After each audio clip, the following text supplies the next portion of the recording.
Hello and welcome to the virtual edition of our year-round member screening series, Film Independent Presents, and this Q&A for the Netflix film The Devil All the Time.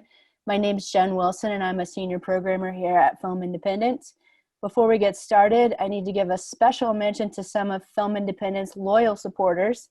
Thank you to our incredible lead sponsor, the Hollywood Foreign Press Association, our virtual screening partner, Vision Media, our official media partner, the Los Angeles Times, and lastly, our promotional partner, KCRW. Now, please welcome today's moderator, film critic, and Artisan's editor for Variety, Jazz Tangay. Thank you, Jennifer. Thank you to Film Independent, and thank you to everybody tuning in today.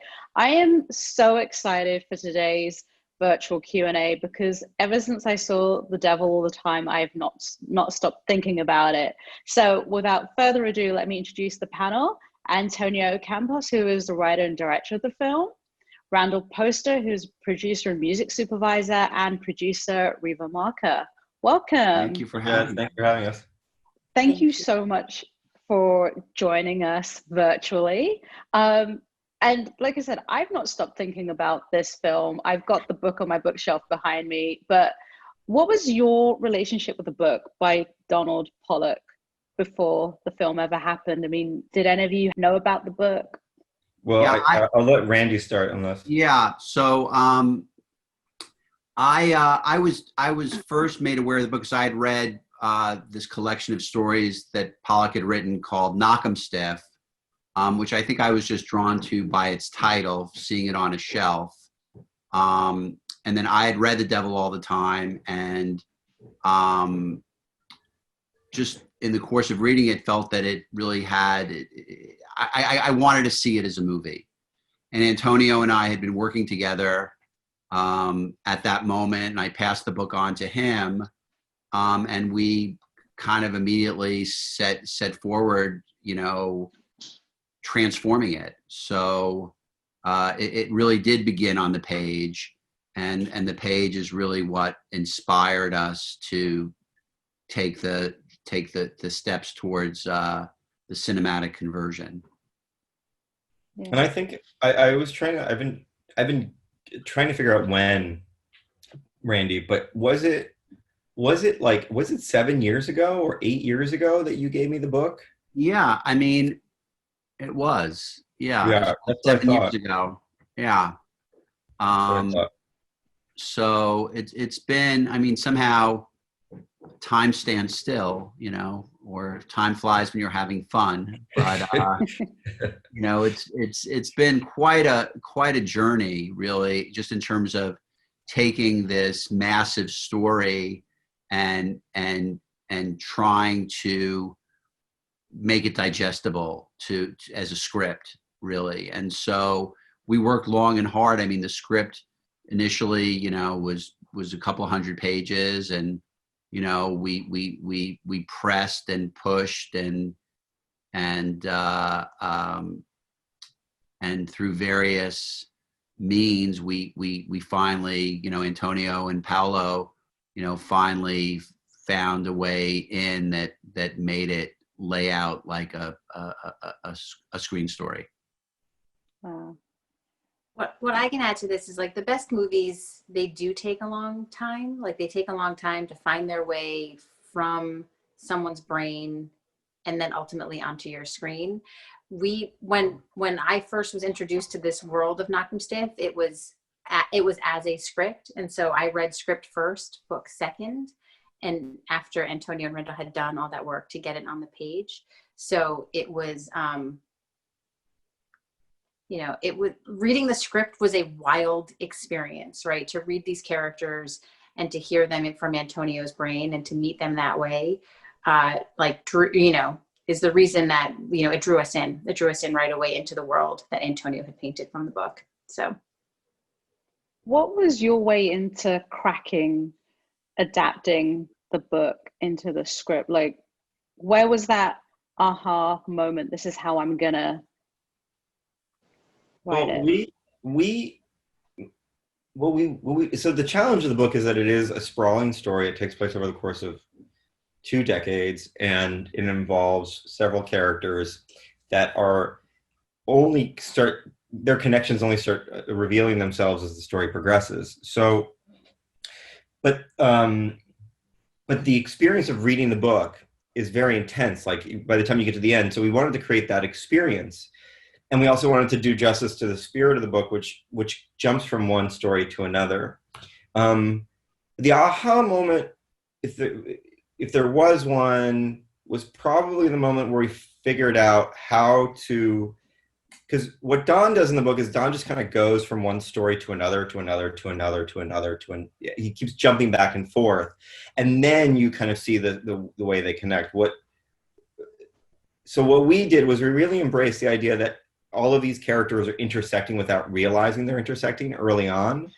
And the moment where we put Carl and Sandy in the diner the same day that Willard and Charlotte are in the diner, because Sandy worked in the diner, and Sandy met Carl at the diner, but he met Carl at the diner at another time. But we just kind of said, well, this is the moment. This is like the moment where this story just kind of takes off. Everything happens in this one day in this diner. That's where all story will sort of like stem from, in a way. And so when we figured that out, and that's kind of where it's like, okay, well, have this character kind of be a side character in this storyline, and then there'll be the main character, and the other person will be a side character in their story. So it's like we started to do that dance, and it was a long process to kind of like finesse that and massage it and make it all feel organic. And then I think the second aha moment was when we started to really bring the narrator voice in and started to connect all the places and sort of use the narrator in a way that we were really inspired by Barry Lyndon and the way that narrator works in that, and that it's not a character in the story, but it's omniscient, and it knows where everybody's going and has an insight into everybody's motivations and their thinking. And so once we started to play with that element and brought that in, everything kind of just started to fall into place. Yeah. I thought having Donald's voice as the narrator, Donald as the author, was just such a beautiful, element to the film. But another beautiful element is your casting, from Sebastian Stan to Robert to Tom. Like, how did you build, your perfect cast, especially for, some of these performers, you wouldn't, like Tom Holland, for example, you wouldn't think of him this dark, and you brought out this incredible performance in him. So it was a really slow going process. I mean, it happened over the course of a few years, in a way. The first three pieces, which were Rob first, and then Mia, and then Tom. And Rob had gotten to know through mutual acquaintances, and it was like 2016 or something, and he had just done Good Time. He just shot Good Time, and he probably saw a very early draft of the script, like a not like the first draft, but an early draft of it. And he immediately was gravitated towards Teagarden, and he wanted to do that. He just saw this character he could sink his teeth into. And so that was that. And then I worked with Mia on a film that I produced called Piercing, that Nick Pesh directed, and I got to know her. And I said, do you want to play this role? And she was like, yeah, I'd love to. And then I got to know James Farrell. James Farrell got a hold of the script very early on, and he is an agent that represents Tom. And Tom had been cast as Spider-Man, but had not, he had not, like, no one had seen him as Spider-Man yet. He had, like, I think he had cast, and maybe started shooting it. And that's where it happened. I knew Tom from The Impossible, like I've never thought of Tom as Spider-Man, though I've seen him as Spider-Man. I didn't cast him because of Spider-Man, but I was obviously blown away by what he did in that character and how engaging and magnetic he is. But I just had a sense that just from seeing The Impossible and knowing his background and from meeting him, that he was an incredibly thoughtful, smart actor, and he had this drive in him, and that he would give himself into the role and sort of take on all this trauma and complexity, but that Tom is so warm and kind and like has this inherently good side that I think I just like that juxtaposition, you know, that he could emanate that and also carry all this other baggage. Yeah. What was it like for you, Riva and Randy, just to see the cast coming, you know, this incredible cast coming together, and then I guess, you know, making sure, this is also part of an audience questions, making sure that everybody, you know, was on the same page in terms of the religious specifics and regional specifics. I will tackle maybe the first part of that. Casting this movie, to be too, like, anecdotal, was a beast. Casting it was a beast, but then also boarding it and scheduling it was a beast. It was a long shoot. There are many different storylines, and a lot of the actors never work together. A certain group of them work together, and then it goes to a different story. So, you know, we shot this movie in Birmingham, Alabama. We were really one of the only movies to shoot in this area, and so a big part of prep was spent checkerboarding. Where are all these actors going to stay? You know, this is like minutia of making a movie, but it's also like the fun of making the movie. You know, it's like, okay, do we have enough hotel rooms? Like, where is everybody actually going to land, and how are they going to interact? And, you know, anyway, so all of that went into it. It was, I have never seen actors and the actors of the caliber that we have clamoring to make a movie the way they were clamoring to make this. You know, Antonio, we would sit down, Antonio would talk about, okay, what about, maybe it's Haley Bennett, maybe it's, you know, Bill, and everybody that he sat with and who read the script really wanted to do it, you know, and it was really just sort of the first, and that doesn't often happen when you're making a movie, that the person that you go to and want to cast in the film actually, that it works out that way. So that was unusual. And then the beast of getting everybody to this somewhat obtuse location and keeping everybody fed, watered, and housed was also a real challenge. Randy, maybe you want to hit the religion aspect. Well, you know, I would say, you know, I think that somebody who doesn't get talked about a lot and who's been a great supporter of ours is Doug Abel, who did the casting. Yes. You know, and I think Doug, you know, I think he loves actors, and, you know, and I think for me, I mean, obviously, you know, when we'd see the pictures, you know, as you put the 8x10s of the actors who were committed to the movie up on the board, I mean, it was kind of breathtaking, you know. I mean, we were just thrilled by this collective group, and also where you see these, you know, having lived with the book for so long, where you finally see these characters embodied, and you also see just sort of how deep and multidimensional these actors are in manifesting them. And I would say from my vantage point, I think what really helped us was how, you know, Antonio really was so, you know, he had answers for all the questions that the actors asked, and spent a lot of time, you know, talking them through it, and both addressing their issues or questions, and also looking to channel what they were instinctively thinking to bring to the parts, you know, whether it was Jason Clark talking about photography and photographers and what Carl might be looking at or be inspired by.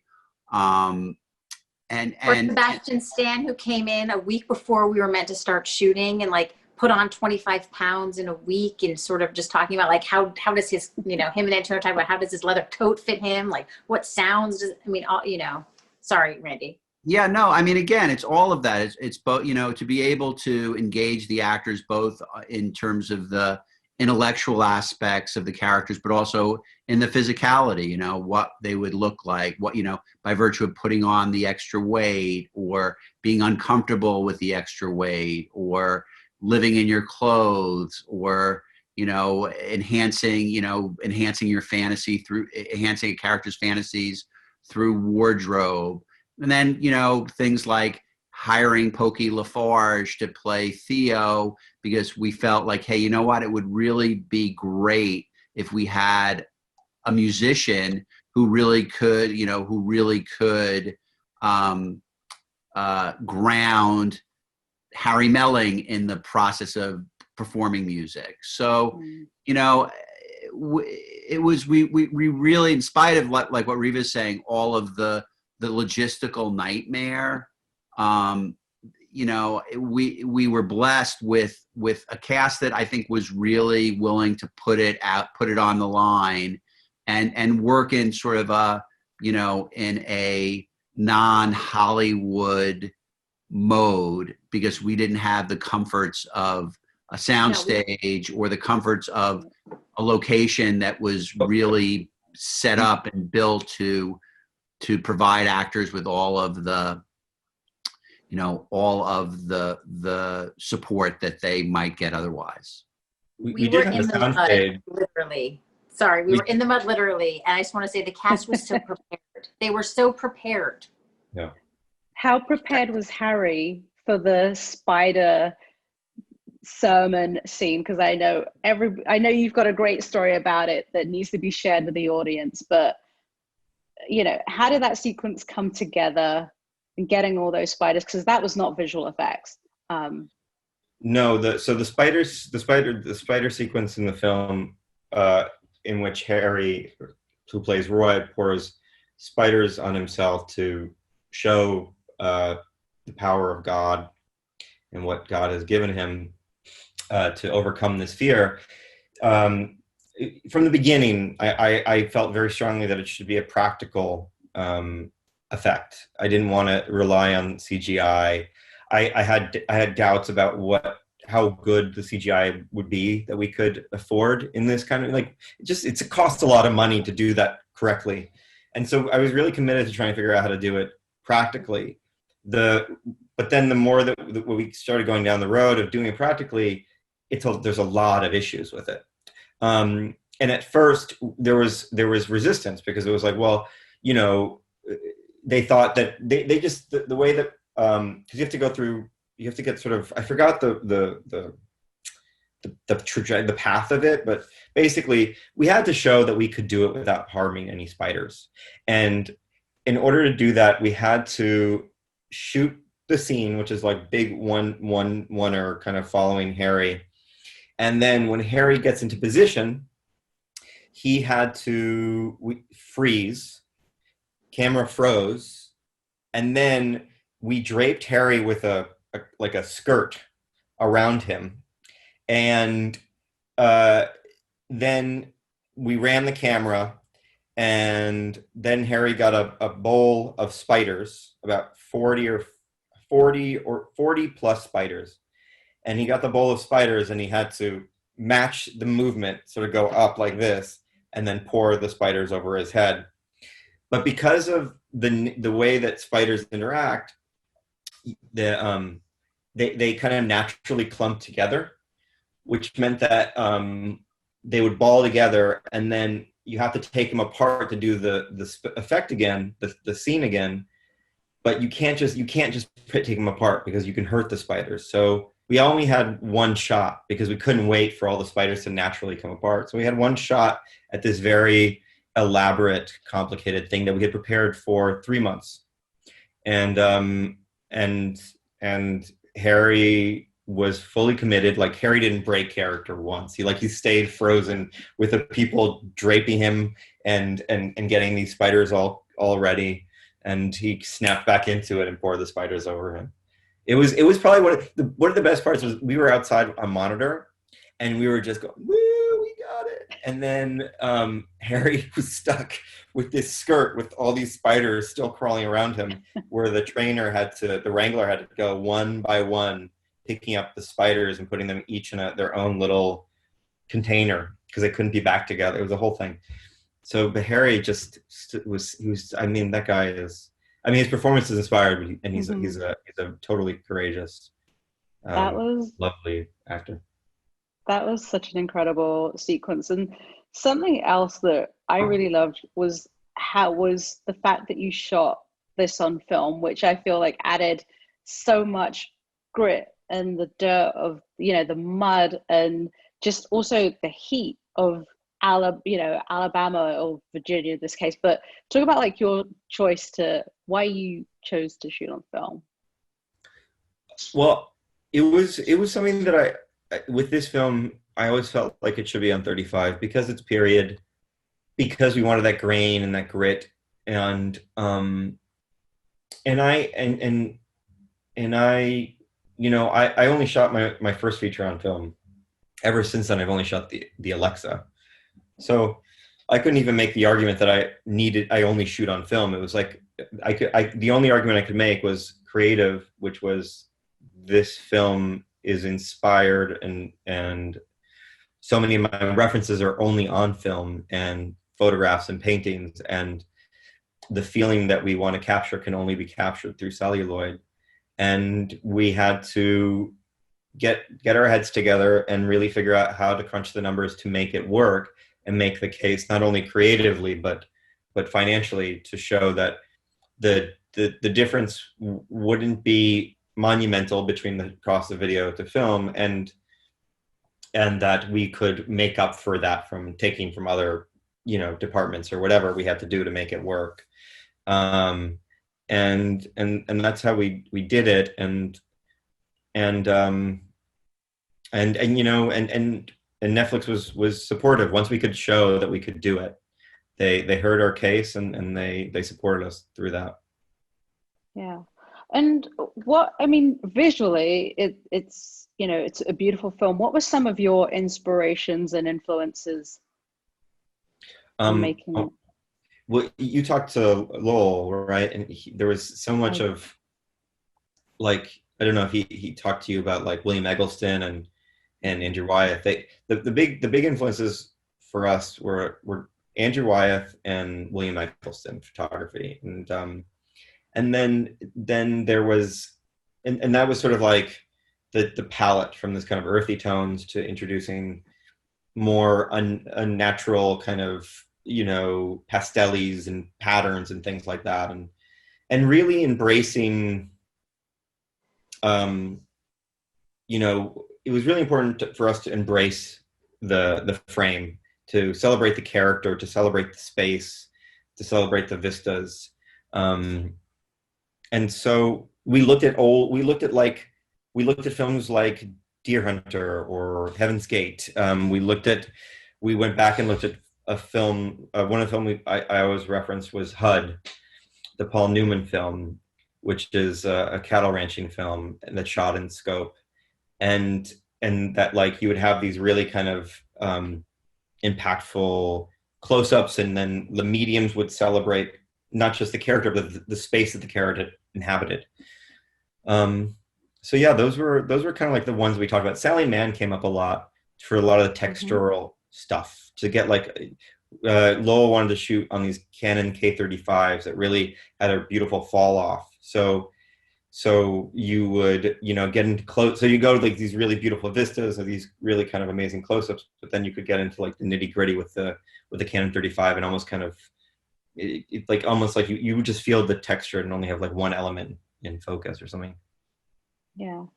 Talk a little bit about the editing process and how that all came together. Like, how long did it take you to do, and what were some of the challenges that you came across in editing?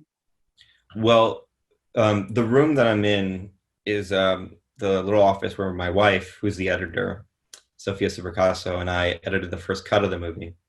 And it was this room was filled with images from the first shot to the last shot. And the challenge was first to kind of just kind of really sort of,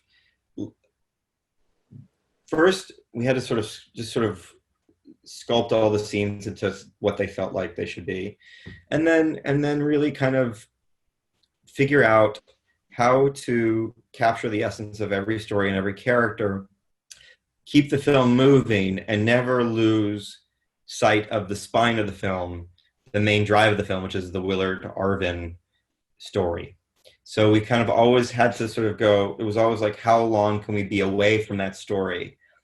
But make sure that we are with our other characters enough that you get invested and you feel for them and you understand where they're going and where they're coming from. So it was just a constant balancing act. And Sophia and I were really obsessed with looking at the film from every angle. So, you know, the structure of the film is ultimately the structure that was the script. But we felt like, because this thing is such a puzzle, let's look at it from every angle. Let's make sure we've seen every possible version of the film that we could see. And that led to some interesting discoveries, and things that we couldn't have anticipated in the script. But that was it. It was a lot of like kind of getting the film in, and then from there kind of like exploring and making sure that we had the right pacing and done justice to every character and every story. Yeah. Well, we're gonna go to audience questions, because there are a lot of questions coming in. So I think the first question I'm going to take is from Monique Herring, who says, can you talk about the amazing soundtrack and putting that together and the score? I guess, Randy, do you want to take that one? Yeah, well, you know, I mean, those of you who don't know, I mean, I started working with Antonio, you know, as a music supervisor on Christine and some of the films that Antonio produced. We met when he was finishing Simon Killer. And really throughout the process, we sort of had a kind of a Devil All the Time jukebox that we kept sort of adding to, and using songs that would both render time and place, and then basically exploring some of the regional musics that kind of brought us Little Bessie and some of the hymns that we work into the fabric of the film. And I think that we discovered early on that using certain songs and using certain pop songs, you know, they provided a little bit of leavening in some of the darker moments, and some contour, and, you know, gave the audience maybe a little bit of shelter and humor. And one of the things that we did in our conversations with Don Pollock is that we talked to him about some of the pop songs of the era and things that he, you know, that he remembered and things that he liked. So we were able to work that into the film as well. Yeah, you're gonna have to release the playlist on Spotify now, Randy. Yeah, it's up. It's up. It's out. Yeah, it's up. Yeah. And a couple of songs came out today that'll be up on iTunes, and then we'll have a record that'll be available. Ultimately, it'll be available as you know, as an LP.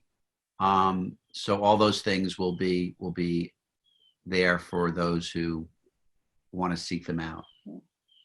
So this is a question from Sarah Cartland.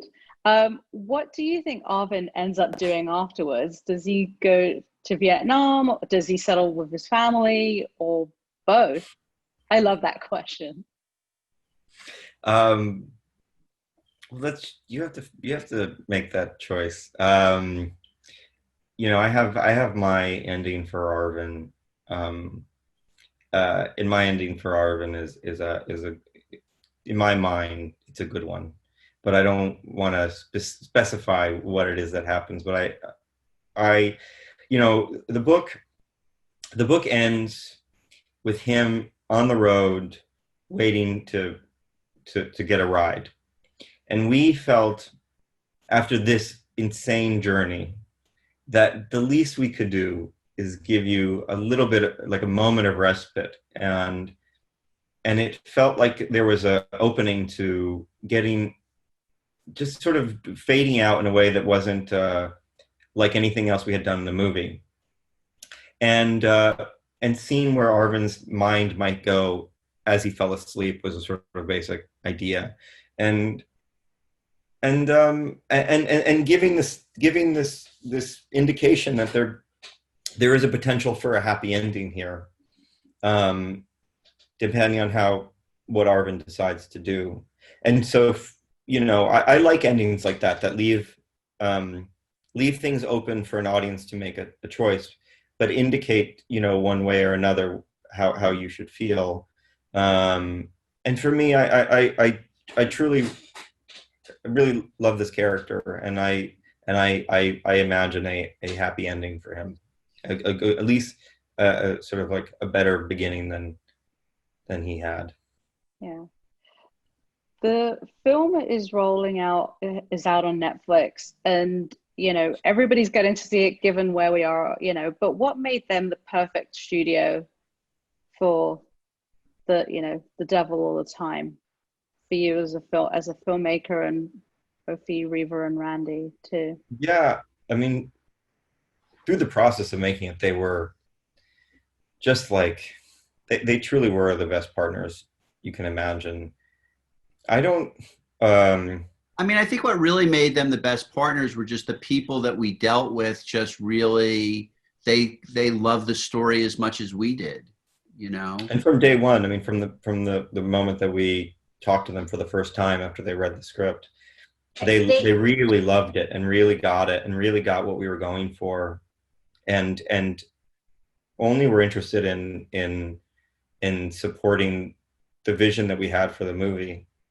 And yeah, that was it. I mean, I feel like just they are a pretty, beyond being filmmaker friendly, they know their audience, and they know that they can make bold movies, and that people will watch and engage in a way. And so it really felt like a great place to be. And then ultimately it was a great place to collaborate.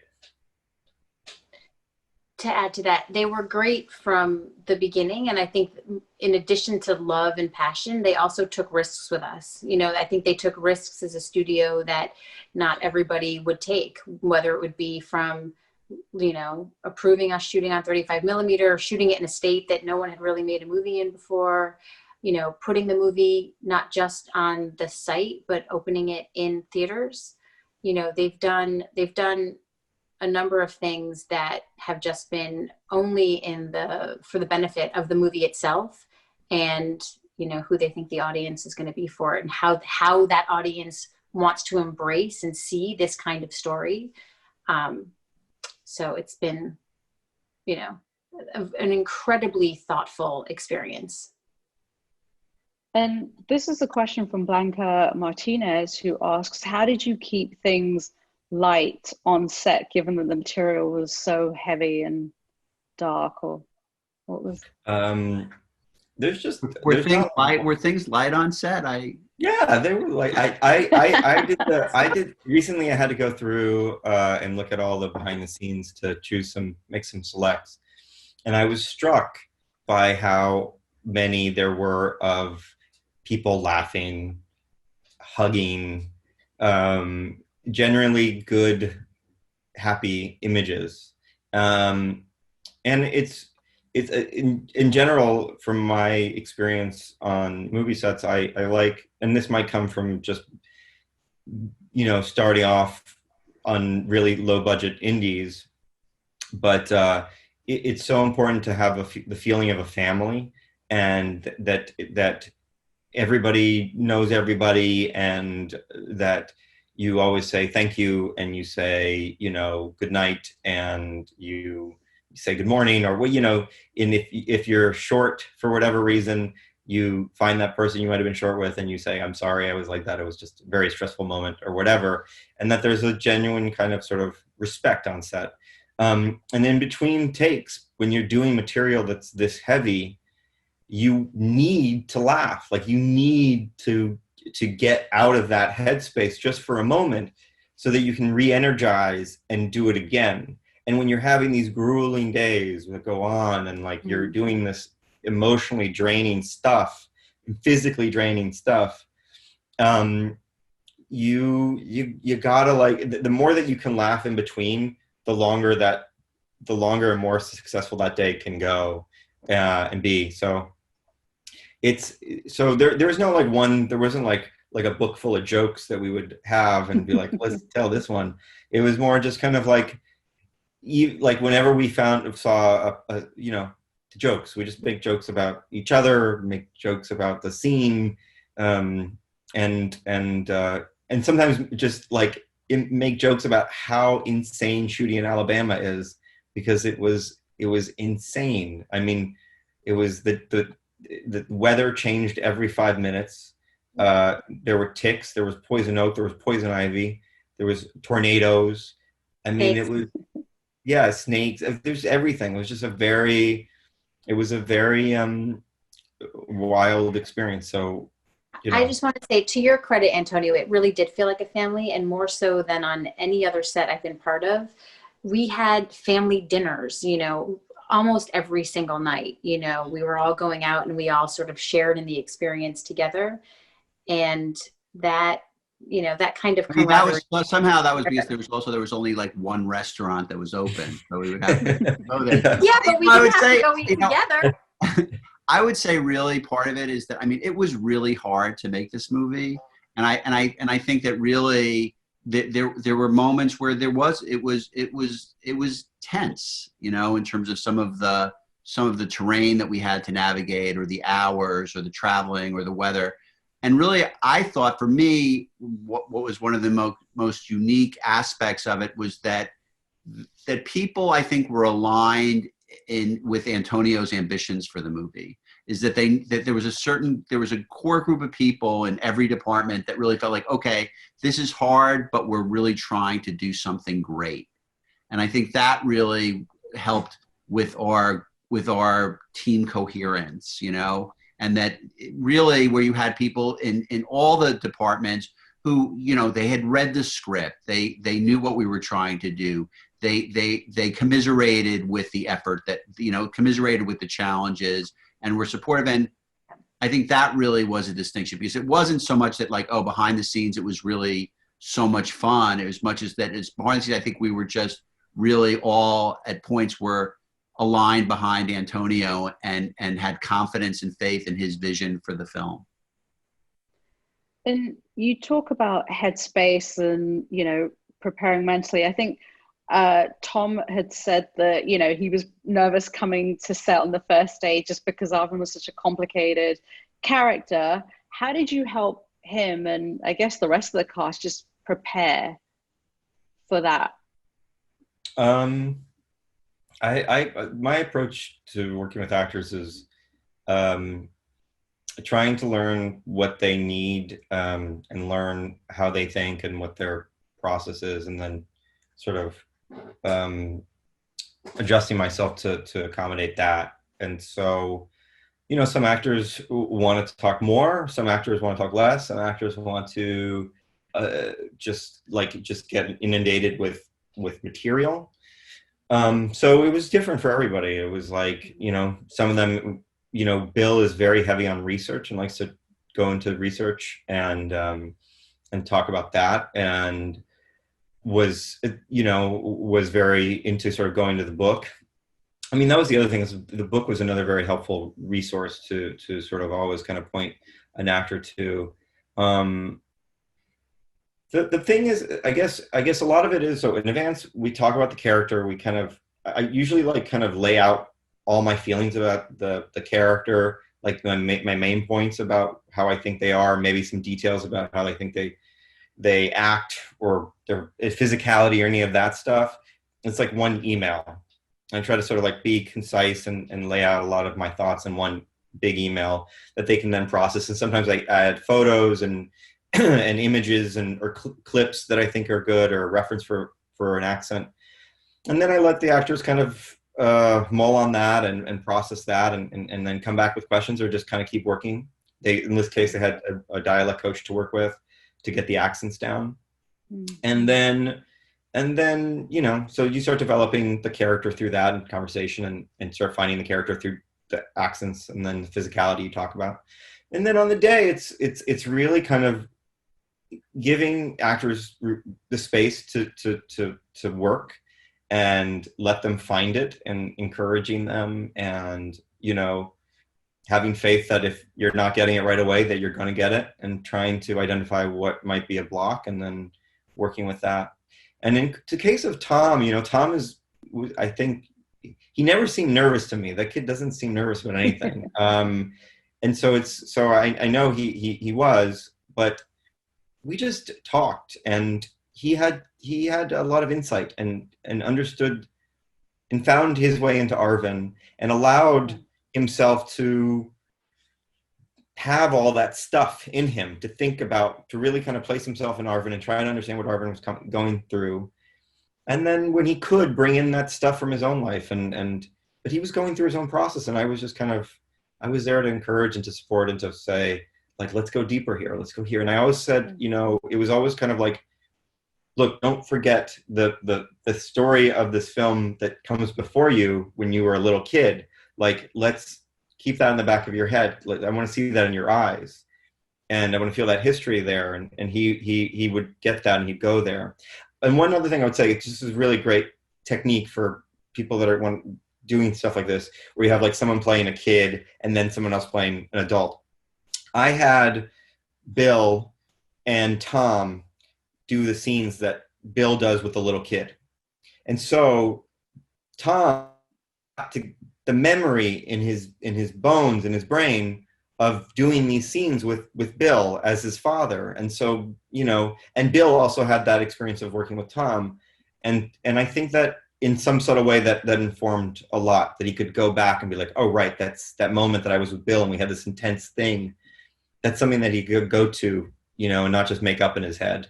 Yeah. So that was a really wonderful exercise that we did for this movie. That was great. That's so amazing. And Donald's narration is great.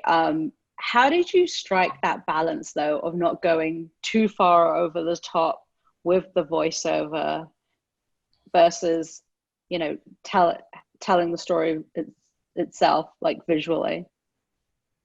Just we obsessed with it. We really were kind of brutal about it and made sure that we were, and Don, it was a very organic process with Don, because Don recorded all the voiceover that was scripted and before we started shooting. So we had it to play for the actors, and we had it to edit the assembly. And then as we edited, Sophia and I really kind of saw other places where voiceover would be helpful and interesting. And then I'd email Don. Don would record it on his phone and send it back in a few takes, and maybe an alt take with some other ideas in it. And we just did that for a year. I mean, it was a really organic, fluid process. We kind of really found, Don really got comfortable in that space. Among the last things we did in terms of, working on the movie and refining it, were taking out a couple of pieces of voiceover. We're shifting a couple of pieces of the narration. So, we were very attuned to, what it was doing and what we didn't want it to do. So, or to that point of where the imagery and action itself was sufficient, that it didn't need any, commentary. Yeah. Was any of the post-production done in quarantine, and what was that like if that was the case?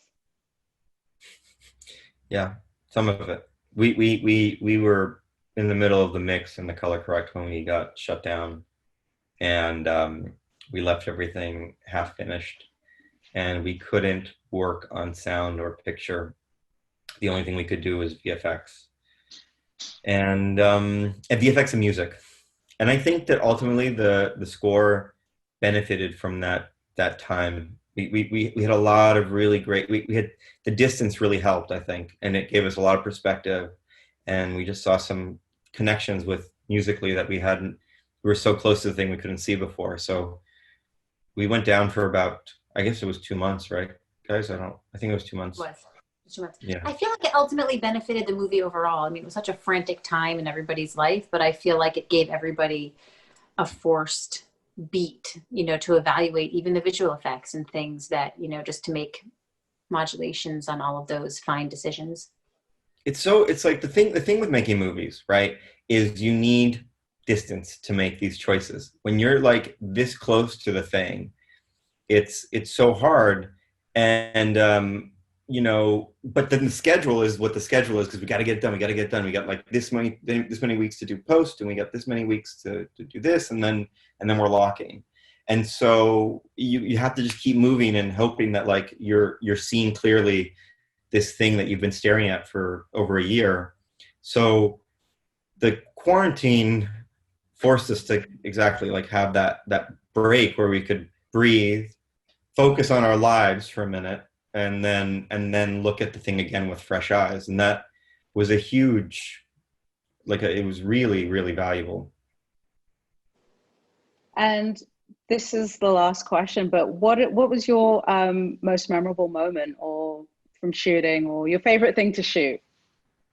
Well, my favorite thing to shoot, it was really wonderful having my son on set. My son is a baby Arvin. And that was a really, really special thing to have, even though he was a horrible actor and we had to like really figure him out in post. But my favorite scene to shoot was the church scene between Tom and Rob. Okay. What about you, Riva? What's your favorite scene? I have a lot of, it really was like being on another planet making this movie the way that we did and how we did it and where we did it. So I have a lot of wonderful memories of it. The location that when I think of this movie and I think of the experience of all of us being there together and telling this particular journey for Arvin is the scene where Arvin kills Sandy and Carl. We were down this weird dirt path. There was this like beautiful kind of lake. It all felt very Southern and unusual to me being an East Coaster. So it was just sort of an out of body. We were there for a couple of days too. And the movie, just by virtue of how much movie there was, we were moving locations almost every day. But in this spot, we came back to it.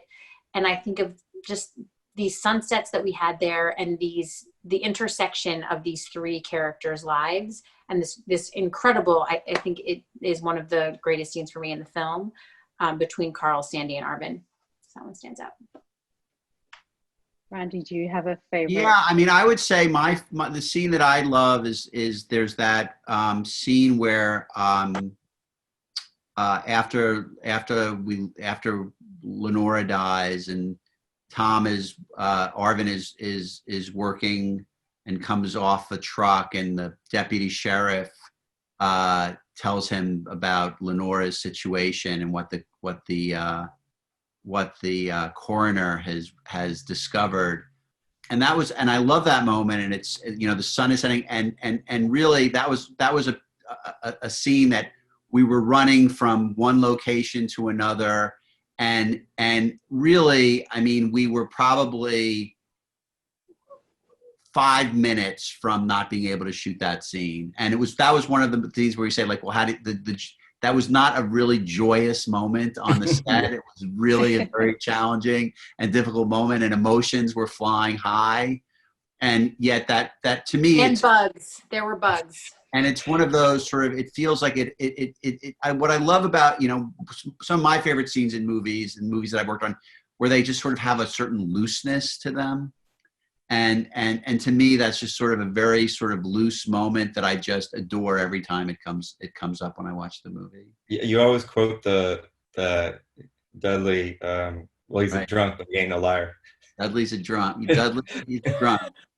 But he ain't no liar. He ain't no liar. Yeah. Yeah. Sorry, were you gonna? No. So that's that. Again, there just were so many. There's so much detail in the movie, and I'm excited. I mean, the one thing that, again, that's also great about having this available on Netflix is that hopefully people can go and they can look at it again, quickly, and because it's so rich in its detail and its sort of emotional range and such great, beautiful performances. So I'm excited for people to see it. Yeah, I've been struck by how many people I peeked at Twitter today, and I'm struck by the amount of people I've heard or mentioned in these tweets that they're going to watch it again right away, which I really appreciate. And we made the film so that you could watch it many times and get something out of it every time and have a different experience the second time out.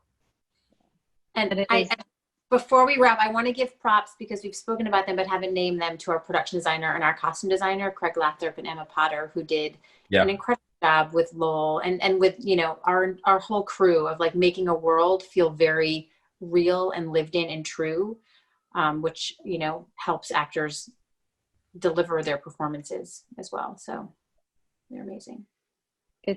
It's an incredible world, and yes, people can go back and watch it again and again because it's on Netflix right now. So thank you, Antonio. Thank you, Riva. Thank you, Randall. And most of all, thank you to Film Independent. Thank you, Jess. Thank you, Film Independent, for having us. I appreciate it. Bye-bye. Thank you so much. Good night, guys. Good night. Bye. Bye, Riva. Bye, Tony. Bye, guys. Bye, Randy.